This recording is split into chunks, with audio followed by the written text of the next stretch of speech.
അതിമനോഹരമായ ഒരു entertainment centre പോലും ഒരുക്കി വെച്ചിരിക്കുകയാണ്. അവിടെ ഒരു കുടയുടെ ചുവട്ടിൽ നമ്മുടെ സുഹൃത്തുക്കൾ കാത്തിരിക്കുന്നുണ്ട്. ഞങ്ങൾ അവിടെ ചെന്ന്, ഞാനും കൂടെ ആ കൂടെ ചെന്ന് ഞങ്ങൾ അവിടുന്ന് അടുത്ത യാത്ര ആരംഭിക്കുകയാണ്. ഇനി വീണ്ടും നമ്മൾ വടക്കോട്ടാണ് പോകുന്നത്. നമ്മൾ വടക്കോട്ട് യാത്ര ചെയ്യുമ്പോഴും മനോഹരമായ ഹൈവേ, നല്ല ഗംഭീര റോഡാണ്. ഈ റോഡിന്റെ ഓരങ്ങളിൽ കുറേയും കൂടെ മോഡേണായ ഹോട്ടലുകൾ, 5 സ്റ്റാർ ഹോട്ടലുകൾ കാണുന്നത്. ഇത് വെന്യൂ ഹോട്ടൽ എന്ന് പറയുന്ന ഒരു ഹോട്ടലുണ്ട്, ഗംഭീര ഹോട്ടലാണ്. വീണ്ടും നമ്മൾ അങ്ങനെ ചെല്ലുമ്പോൾ വാൾഡോർഫ് അസ്റ്റോറിയ എന്ന് പറയുന്ന ഒരു ലോക പ്രശസ്തമായ ഹോട്ടൽ. ന്യൂയോർക്കിൽ ഈ വാൾഡോർഫ് അസ്റ്റോറിയ കണ്ടത് ഞാൻ ഓർക്കുന്നുണ്ട്. ന്യൂയോർക്കിലെ ഈ വാൾഡോർഫ് അസ്റ്റോറിയ ഹോട്ടലിലാണ് UN-ലെ പല പരിപാടികളിലും പങ്കെടുക്കാൻ ലോകരാജ്യങ്ങളിൽ നിന്നുള്ള രാഷ്ട്രത്തലവന്മാരെത്തുമ്പോൾ പോയി താമസിക്കുന്നത് ഈ ന്യൂയോർക്കിലെ വാൾഡോർഫ് അസ്റ്റോറിയാണ്. അപ്പോൾ അത്ര പ്രൗഢമായ ഹോട്ടലാണ്. ആ ഹോട്ടൽ ഇവിടെയുമുണ്ട്. പിന്നെ നമ്മൾ കാണുന്നത് ജദ്ദ ഹിൽട്ടൺ ഹോട്ടലാണ്. പിന്നെ അത് കഴിഞ്ഞാൽ പിന്നെ ഷാങ്ക്രില ഹോട്ടലാണ്. ഇതൊക്കെ ലോക പ്രശസ്തമായ ഏറ്റവും ആഡംബരം നിറഞ്ഞ ഹോട്ടലുകളാണ്. അതിൽ ഏറ്റവും പ്രധാനപ്പെട്ട ഒരു കാര്യം നമ്മൾ പോകുമ്പോൾ കാണുന്നത് അവിടുത്തെ ഒരു സിനിമാ തിയേറ്റർ കോംപ്ലക്സ് ആണ്. അത് റിയാദിലും ഇവിടെയും ഒക്കെ നമ്മൾ കാണും. റിയാദിലൊക്കെ 7, 8, 10 സ്ക്രീനുകളുള്ള വമ്പൻ സിനിമാ കോംപ്ലക്സുകൾ വന്നു കഴിഞ്ഞു, മൾട്ടിപ്ലക്സുകൾ വന്നു കഴിഞ്ഞു. ഒരു കാലത്ത് സൗദി അറേബ്യ എന്ന് പറഞ്ഞാൽ സിനിമയ്ക്ക് ഒരു പ്രോത്സാഹനം കൊടുക്കാത്ത, സിനിമ കാണാൻ നിവൃത്തിയില്ലാത്ത ഒരു രാജ്യമായിരുന്നു. ഒരൊറ്റ സിനിമാ തിയേറ്റർ ഇല്ലാത്ത ഒരു രാജ്യമായിരുന്നു. സിനിമ നിഷിദ്ധമായിരുന്ന ഒരു രാജ്യമായിരുന്നു. അവിടെയാണ് ഇന്ന് 10 സ്ക്രീനുകൾ വരെയുള്ള മൾട്ടിപ്ലക്സുകൾ സൗദി അറേബ്യയിലെ പല നഗരങ്ങളിലും വന്നു കഴിഞ്ഞത്. അങ്ങനെ പോകുമ്പോഴാണ് വോക്സ് എന്ന് പറയുന്ന ഒരു തിയേറ്റർ കോംപ്ലക്സ് നമ്മുടെ മജീദ് കാണിച്ചു തരുന്നത്. അത് വമ്പനൊരു മാളിന്റെ ഭാഗമായിട്ടാണ്. അവിടെയൊക്കെ ധാരാളം ആളുകൾ സിനിമ കാണാൻ കയറിയിരിക്കുന്നു. അപ്പം മറ്റൊരു വലിയ മാറ്റത്തിന്റെ തുടക്കമായി കഴിഞ്ഞു. വീണ്ടും നമ്മൾ മുമ്പോട്ട് ഓടി കുറേ ദൂരം ഓടി ചെല്ലുന്നത് നമ്മളൊരു മറീനയിലേക്കാണ്. ഒരു കടൽ തീരത്തെ ബോട്ടുകളൊക്കെ പാർക്ക് ചെയ്തിരിക്കുന്ന, ഉല്ലാസ നൗകൾ പാർക്ക് ചെയ്തിരിക്കുന്ന ഒരു തീരത്തേക്ക് ചെല്ലുകയാണ്. ഇനി നമ്മൾ ഒരു ജലയാത്രയ്ക്ക് പുറപ്പെടുകയാണ്. അവിടെ വണ്ടി കൊണ്ടുപോയി പാർക്ക് ചെയ്തു. നൗഷാദ് പോയി ഒരു 4 ടിക്കറ്റ് എടുക്കാൻ വേണ്ടി പോയി. അപ്പോൾ ആ പ്രൊമനേഡിൽ തന്നെ, ആ മറീനയുടെ ഭാഗമായ പ്രൊമനേഡിൽ തന്നെ ടിക്കറ്റ് കൊടുക്കുന്ന സ്ഥലമുണ്ട്. അവിടെ കുറേ ആളുകളുണ്ട്. സ്ത്രീകളും കുട്ടികളും പുരുഷന്മാരും ഒക്കെ വന്നിരിക്കുന്നു. നിരവധി ബോട്ടുകൾ നിരന്ന് കിടക്കുക. ഏറ്റവും ആധുനികമായ ഒരു മറീനയാണ്. ഒരു ഫ്ലോട്ടിംഗ് ഡോക്കുണ്ട്. ഈ ഡോക്കിന്റെ 2 വശങ്ങളിലുമായിട്ട് ബോട്ടുകളെ, പലതരം ബോട്ടുകളെ കെട്ടിയിട്ടിരിക്കുന്നു. ഏറ്റവും മോഡേണായ ബോട്ടുകളുണ്ട്. സ്പീഡ് ബോട്ടുകളാണ് കൂടുതൽ.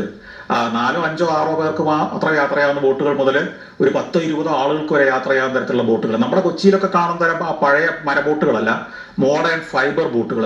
ഏറ്റവും ആധുനികമായ വിദേശ രാജ്യങ്ങളിൽ ഉണ്ടാക്കിയ എല്ലാ ഫെസിലിറ്റികളും ഉള്ള മോഡേൺ ബോട്ടുകളാണ്. അപ്പോൾ അവിടെ പോയി നൗഷാദ് ടിക്കറ്റ് എടുത്ത് കഴിയുമ്പോൾ എന്താ ചെയ്യുന്നതെന്ന് വെച്ച് കഴിഞ്ഞാൽ, അവിടെ മൈക്കിൽ കൂടി ടിക്കറ്റ് തരുന്നയാള് ഒന്ന് വിളിച്ചു പറയും, 4 പേർക്ക് വേണ്ടി ഒരു ടിക്കറ്റ് എടുത്തിട്ടുണ്ട്, അതിൽ ഇന്ന നമ്പർ ബോട്ടുകാരൻ മുന്നോട്ട് വരേണ്ടതാണെന്നോ മറ്റാണ് അവിടുത്തെ അറബി ഭാഷയുടെ പറയുന്നത്. ഏകദേശം അതാണ് അർത്ഥം. അപ്പൊ അങ്ങനെ നമ്മൾ ഈ അനൗൺസ്മെന്റ് കഴിയുമ്പോഴത്തേക്കും ഒരാൾ ബോട്ടിനടുത്ത് ഇറങ്ങി വരും. എന്നിട്ട് നമ്മളെ കൂട്ടിക്കൊണ്ട് ബോട്ടിലേക്ക് പോകും. ഇങ്ങനെ ഓരോ ഗ്രൂപ്പും ടിക്കറ്റ് എടുത്ത് കഴിയുമ്പോൾ ഇയാൾ മൈക്കിൽ കൂടെ അനൗൺസ് ചെയ്യും. അപ്പോൾ അവിടെ പാർക്ക് ചെയ്തിരിക്കുന്ന ഈ മറീനയിലുള്ള എല്ലാ ബോട്ടുകാർക്കും കേൾക്കാവുന്ന പോലെ വലിയ മൈക്കിൽ കൂടെയാണ് അനൗൺസ് ചെയ്യുന്നത്. അങ്ങനെ ഞങ്ങളുടെ അനൗൺസ്മെന്റ് ഒക്കെ കഴിഞ്ഞു. ഇന്ത്യയിൽ നിന്നുള്ള 4 വിദ്വാൻമാർ വന്നിരിക്കുന്നു, ഇവന്മാരെ കൊണ്ടുപോയി കാണിച്ചിട്ട് തിരിച്ചു കൊണ്ടുവരാന്നൊക്കെ ആയിരിക്കണം പറഞ്ഞിട്ടുണ്ടാവുക. ഈ ഡ്രൈവർ വന്ന് ഞങ്ങളെ കൂട്ടിക്കൊണ്ടുപോയി. അപ്പൊ ഈ ഫ്ലോട്ടിംഗ് ഡോക്ക് അതെല്ലാം മോഡേൺ ഫെസിലിറ്റികളാണ്. നമ്മുടെ കൊച്ചിയിൽ അത്തരത്തിലൊരു മറീന ഒരു കാലത്ത് പണിതു, പക്ഷെ ഇന്ന് അത് നിർജ്ജീവമായി പോയി. ഇത്തരം ഒരു സംവിധാനവും നമുക്ക് ഭംഗിയായിട്ട് നിലനിർത്തിക്കൊണ്ടു പോകാൻ കഴിയാത്തത് എന്ത് എന്ന് ഞാൻ അത്ഭുതപ്പെടാറുണ്ട്. ടൂറിസത്തിൽ ലോകത്ത് വരുന്ന മാറ്റങ്ങൾ, സൗദി അറേബ്യയിൽ പോലും വരുന്ന മാറ്റങ്ങൾ നമുക്ക് എന്തുകൊണ്ട് സാധ്യമാകുന്നില്ല? കാതലായ ടൂറിസം ആക്ടിവിറ്റികൾ, കാതലായ ടൂറിസം മാറ്റങ്ങൾ, കാതലായ രീതിയിൽ ടൂറിസത്തിലുള്ള ആധുനികവൽക്കരണം ഒന്നും നമ്മുടെ ഭാഗത്ത് നടക്കാതെ പോകുന്നുണ്ടോ എന്ന് എനിക്ക് ബലമായ സംശയമുണ്ട്. നമ്മുടെ ഉപരിപ്ലവമായ ചില ചെറിയ ചെറിയ ഡെസ്റ്റിനേഷനുകളെ വളർത്തുന്നതല്ലാതെ ലോക നിലവാരത്തിൽ ഈ സൗദിയിലൊക്കെ ഉണ്ടായ ടൂറിസം മാറ്റം പോലെ നമുക്ക് മാറ്റങ്ങൾ കൊണ്ടുവരാൻ പലപ്പോഴും കഴിയുന്നില്ല എന്ന് എനിക്ക് ബലമായ സംശയം ഇത്തരം കാഴ്ചകൾ കാണുമ്പോൾ. അങ്ങനെ ഞങ്ങൾ ചെന്ന ഒരു 8-10 പേർക്ക് യാത്ര ചെയ്യാവുന്ന ഒരു ബോട്ടിലേക്ക് ചെന്ന് കയറുന്നു. ആ ബോട്ടിൽ കയറിയതോടെ ഡ്രൈവർ, ഇയാൾക്ക് അറബി മാത്രമേ അറിയൂ, അതുകൊണ്ട് നൗഷാദിനൊക്കെ അറബി അറിയാം. അപ്പൊ അവര് തമ്മിലാണ് സംസാരം. ഞാൻ ഷൂട്ട് ചെയ്തുകൊണ്ട് അതിനകത്തിരുന്നു. ഞങ്ങൾ യാത്ര പുറപ്പെടുകയാണ്. ഇത് കടലല്ല, ഒരു ലഗൂണാണ്. ഉൾക്കടൽ ഇങ്ങനെ കയറി കിടക്കുകയാണ്. അപ്പൊ നമ്മൾ ഇരിക്കുന്നത് തീരം, മെയിൻലാൻഡ്, അത് കഴിഞ്ഞ് ഈ ഉൾക്കടല്, അതിനപ്പുറത്ത് വലിയൊരു തിട്ടയുണ്ട്, ഒരു മണൽത്തിട്ട പോലത്തെ ഒരു ഭാഗം. അവിടെയാണ് ഈ ജദ്ദയുടെ ഏറ്റവും പ്രമുഖമായ ടൂറിസം കേന്ദ്രം. നിരവധിയായ ഹോട്ടലുകൾ, റെസ്റ്റോറൻറ്റുകൾ, റിസോർട്ടുകൾ, ഇതെല്ലാമുള്ള ഒരു എന്റർടൈൻമെന്റ് പ്രദേശമാണ് ഈ ചെങ്കടലിനും ഈ ഉൾക്കടലിനും ഇടയ്ക്കുള്ള ആ തിട്ട. ആ തീരം ചേർന്നാണ് നമ്മൾ പോകുന്നത്. പുറത്തേക്ക് ഇറങ്ങി ആ തീരത്തോട്ട് യാത്ര ചെയ്യുമ്പോൾ കുറച്ചകലെ, കുറച്ചുകൂടെ വടക്കു ഭാഗത്തായിട്ട് കൂറ്റനൊരു കെട്ടിടത്തിന്റെ രൂപം കാണാം. പണി നടന്നുകൊണ്ടിരിക്കുകയാണ്. ഞാൻ ആ പോകുന്ന ദിവസങ്ങളിൽ പണി നടക്കുന്നില്ല, പണി നിർത്തി വെച്ചിരിക്കുകയാണ്. അത് നാളത്തെ ഒരു ലോകാത്ഭുതത്തിന് നിർമ്മിതി നടക്കുകയാണ് അവിടെ. ജദ്ദ ടവർ അല്ലെങ്കിൽ കിങ്ഡം ടവർ എന്ന് പറയുന്ന വമ്പൻ ഒരു കെട്ടിടം, ലോകത്തെ ഏറ്റവും ഉയരമുള്ള കെട്ടിടത്തിന്റെ പണി നടക്കുകയാണ്. അത് ഞാൻ ആ ചെല്ലുന്ന സമയത്ത് നിർത്തി വെച്ചിരിക്കുകയായിരുന്നു. പക്ഷെ ഇപ്പൊ 2025 അതിന്റെ പണി വീണ്ടും ആരംഭിച്ചു. വീണ്ടും അതിന്റെ പൂർവാധിക ശക്തിയോടെ ഉത്സാഹത്തോടെ പണി നടക്കുകയാണ്. 2028-ലോ 2029-ലോ അതിന്റെ പണി പൂർത്തിയാവുമെന്നാണ് പറയുന്നത്. പണി പൂർത്തിയായി കഴിയുമ്പോൾ അതായിരിക്കും ബുർജ് ഖലീഫയേക്കാൾ ഉയരമുള്ള ലോകത്തിലെ ഏറ്റവും ഉയരമുള്ള കെട്ടിടം. അതിന്റെ ഉയരം എത്രയായിരിക്കും അറിയോ? ഒരൊറ്റ കിലോമീറ്റർ മുകളിലേക്ക്, ആകാശത്തിലേക്ക് ഒരൊറ്റ കിലോമീറ്റർ ഉയരം. അപ്പോൾ അത്ര ഉയരമുള്ള ലോകത്തിലെ ഏറ്റവും ഉയരമുള്ള കെട്ടിടത്തിന് പണി നടക്കുകയാണ്. അതിന്റെ ദൃശ്യങ്ങൾ ഞാൻ പകർത്തിയെടുത്തു. വീണ്ടും നമ്മുടെ ഈ ബോട്ട് ഈ മണൽത്തിട്ട, അതൊരു ദ്വീപ് പോലെയാണ്. ആ ദ്വീപിന്റെ തീരം ചേർന്ന് പോകുമ്പോൾ അവിടെ കാണുന്ന ഒരു ഭാഗത്ത് മുഴുവൻ സമ്പന്ന വീടുകളാണ്. ഈ സൗദി അറേബ്യയിൽ തന്നെ ഏറ്റവും സമ്പന്നരുടെ, ഏറ്റവും ആഠ്യത്വം നിറഞ്ഞ ആളുകളുടെ ഏറ്റവും വില കൂടിയ വില്ലകളുടെ കാഴ്ചകളാണ്. അത് കഴിഞ്ഞാൽ പിന്നെ റിസോർട്ടുകൾ തുടങ്ങായി. ഈ റിസോർട്ടുകൾക്കെല്ലാം അതിൻ്റെ മുമ്പിൽ ബോട്ട് ജെട്ടികളുണ്ട്. പല റിസോർട്ടുകൾക്ക് സ്വന്തമായ ബീച്ചുകളുണ്ട്. സ്വന്തമായ ബീച്ചുകളുള്ള ഭാഗങ്ങൾ പലതും മറച്ചു കെട്ടിയിട്ടുണ്ട്. മറച്ചു കെട്ടിയ വേലി കെട്ടിയിട്ടുണ്ട്. മറ്റ് പുറത്തുനിന്നാരും വന്ന് അവിടെ നീന്താൻ പാടില്ല. ആ റിസോർട്ടിന്റെ മാത്രം ബീച്ചാണത്. അതുപോലെ തന്നെ പല റിസോർട്ടുകൾക്കും ഈ ലഗൂണിലേക്ക് ഇറക്കി കെട്ടിയ ബോട്ട് ജെട്ടികളുണ്ട്. അപ്പോൾ അവിടെയൊക്കെ ബോട്ട് എടുക്കാം. മരം കൊണ്ടുള്ള നടപ്പാലങ്ങൾ, കടൽപ്പാലങ്ങൾ അതിമനോഹരമാണ്. വ്യത്യസ്തമായ ആർക്കിടെക്ചറൽ ശൈലി അതിഗംഭീരമായി പണിതുവച്ചിരിക്കുകയാണിത്. അങ്ങനെ കുറേയേറെ റിസോർട്ടുകൾ, ഹോട്ടലുകൾ, ഇതെല്ലാം പിന്നിട്ട് നമ്മളിങ്ങനെ പോവുകയാണ്. കുറേ ദൂരം നമ്മൾ ആ തീരത്തൂടെ, ആ ഉൾക്കടലിലൂടെ ഇങ്ങനെ ഓടുമ്പം ഈ സൗദി അറേബ്യയിലും ഈ ജദ്ദയിലും ഒക്കെ ഉണ്ടാകുന്ന ടൂറിസം മാറ്റം നമ്മളെ അത്ഭുതപ്പെടുത്തും. ഈ ദ്വീപ് കണ്ടാൽ അത് കേരളത്തിലെയോ ലക്ഷദ്വീപിലെയോ മറ്റോ ഒരു ദ്വീപാണെന്നേ തോന്നുള്ളൂ. കാരണം നിറയെ തെങ്ങാണ്.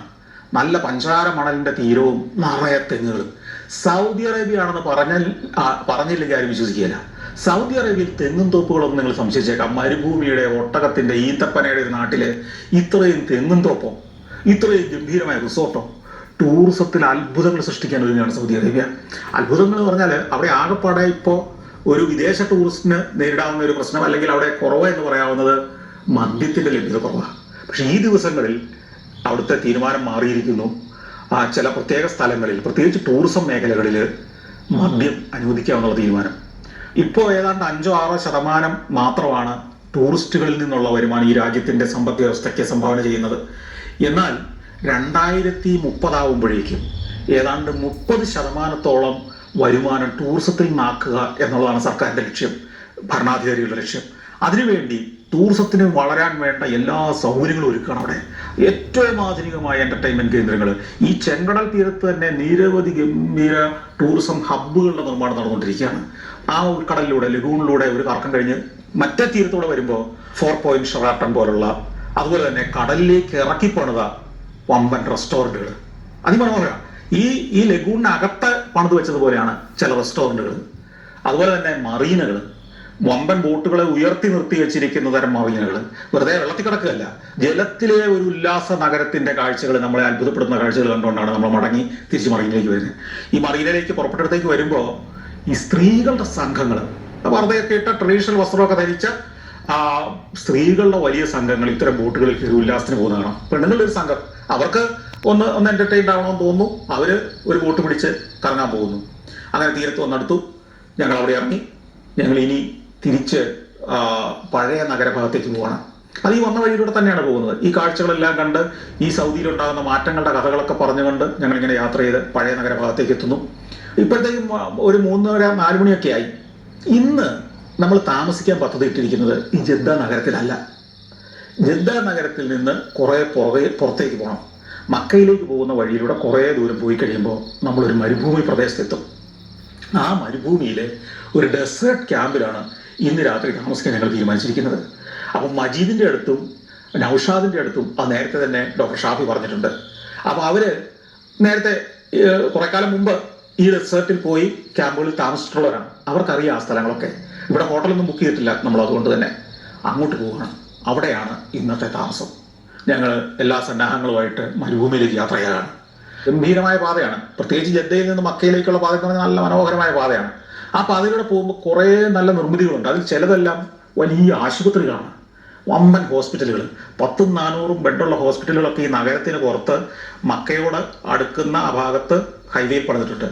1990 തീർത്ഥാടകരുടെ കൂടാരങ്ങളിൽ തീ പിടിച്ച് നിരവധി ആളുകൾ കൊല്ലപ്പെട്ട ഒരു സംഭവമൊക്കെ ഉണ്ടായി. അതിനൊക്കെ ശേഷം മെഡിക്കൽ സംവിധാനങ്ങളും ഇവാക്വേഷൻ ഫെസിലിറ്റികളും എമർജൻസി സംവിധാനങ്ങളും ഒക്കെ കാര്യക്ഷമമാക്കുന്നതിന്റെ ഭാഗമായിട്ടാണ് ഇത്തരം ഗംഭീര ആശുപത്രികളൊക്കെ പണിതിരിക്കുന്നത്. അതൊക്കെ പിന്നിട്ട് നമ്മൾ ഒരു ഹൈവേയിൽ നിന്ന് പുറത്തേക്ക് ഇറങ്ങേണ്ട ഒരു ഭാഗത്തേക്ക് എത്തുന്നു. ബഹ്റ എന്ന് പറയുന്ന ഒരു സ്ഥലമാണത്. ഈ ബഹ്റ